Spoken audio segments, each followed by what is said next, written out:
नमस्कार दोस्तों, स्वागत है आप सभी का हमारे YouTube चैनल आरवी योजना पर। पेंशन लाभार्थियों के लिए खबर। दोस्तों, यदि आपके ज़िले में भी आपके राज्य में भी सरकार द्वारा पेंशन किस्त ट्रांसफ़र कर दी गई है, किसी राज्य में 3,000 रुपये पेंशन, किसी अन्य राज्य में 2,000 रुपये, किसी अन्य राज्य में 1,700 रुपये, यानी कि सभी राज्यों के हिसाब से अलग अलग पेंशन राशि ट्रांसफ़र की जा रही है लाभार्थियों के बैंक खाते में। लेकिन आपको कोई भी पेंशन किस्त नहीं प्राप्त हुई है। आपकी जो पेंशन है पिछले 3 महीने से, 6 महीने से या 2 महीने से रुकी हुई है।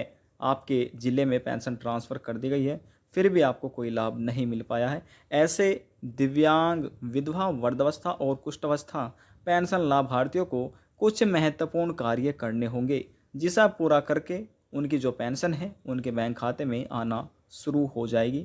वीडियो को आगे बढ़ा लेते हैं और आपको बताते हैं कौन से वे कार्य हैं जिसे आपको पूरे करने हैं।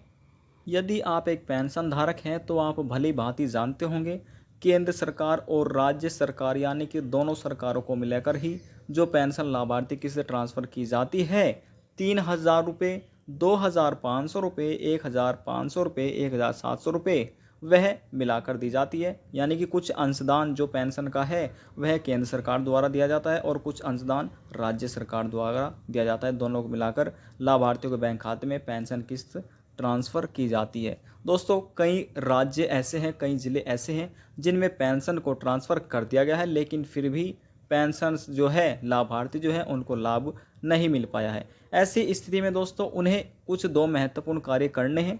चलिए जानते हैं, आपको बताते हैं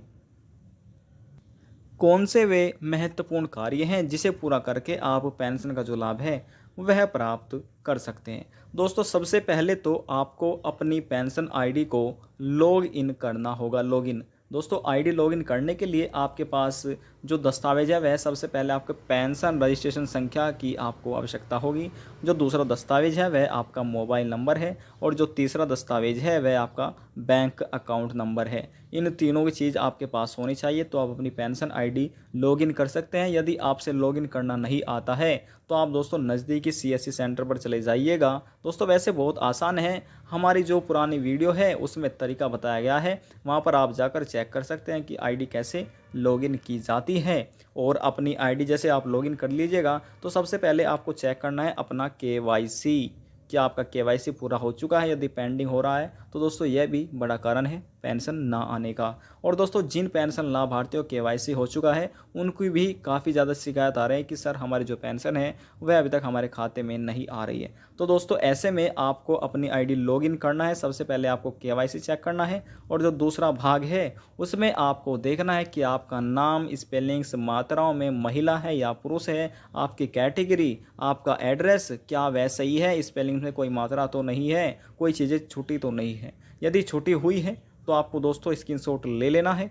दोस्तों, पहला आपका एक कारण बन चुका है पेंशन ना आने का, यदि इसमें आपकी कोई चीज़ें छूटी हुई है। और जो दूसरा है दोस्तों, आपको देखना है बैंक विवरण। बैंक विवरण में आपको क्या देखना है, आपका बैंक का क्या नाम है, आपका ब्रांच का क्या नाम है और दोस्तों आपका अकाउंट नंबर क्या सही है, आपका बैंक का आईएफएससी कोड क्या सही है आपके आवेदन फार्म में। ये सभी जानकारी आपको देखने को मिल जाएगी, यानी कि जब आपने आवेदन किया था ये सभी जानकारी आपने दी हुई थी। दोस्तों, आपको ये इस प्रकार से चेक करना है। यदि गलती पाई जाती है तो दोस्तों वहाँ पर इस कॉलम में आपको लिखा मिल जाएगा, यदि आपका आईएफएससी कोड गलत है तो आप अपने जिला समाज कल्याण में जाकर संपर्क करें, वहाँ से आपका दोस्तों जो संशोधन है वह पूरा कर लिया जाएगा। आपको ये कार्य करना है। दोस्तों, जिनके पेंशन आवेदन फार्म में यानी कि पेंशन एप्लीकेशन फॉर्म में जो गलतियां हो रही है तो उन्हें दोस्तों इसकी शॉट ले लेना है और जब आप जिला समाज कल्याण में जाएंगे तो उनको दिखा लेना है। दोस्तों, उससे पहले आपको अपने ब्लॉक में जाना है। यदि आपकी समस्या वहाँ से पूरी हो जाती है तो दोस्तों आपको जिला समाज कल्याणी कोई भी जाने की आवश्यकता नहीं है। यदि वहाँ से आपकी प्रॉब्लम सही नहीं होती है, आपका जो पेंशन है करेक्शन है संशोधन नहीं होता, तो आपको जिला समाज कल्याण में चले जाना होगा। वहाँ से आपका संशोधन कर लिया जाएगा और जो आपकी पेंशन है वह भी बना दी जाएगी, संशोधन कर दिया जाएगा। फिर आपके बैंक खाते में आपके राज्य के हिसाब से जो भी पेंशन दी जा रही है, 3,000 रुपये, 2,500 रुपये आपके बैंक खाते में ट्रांसफ़र कर दी जाएगी।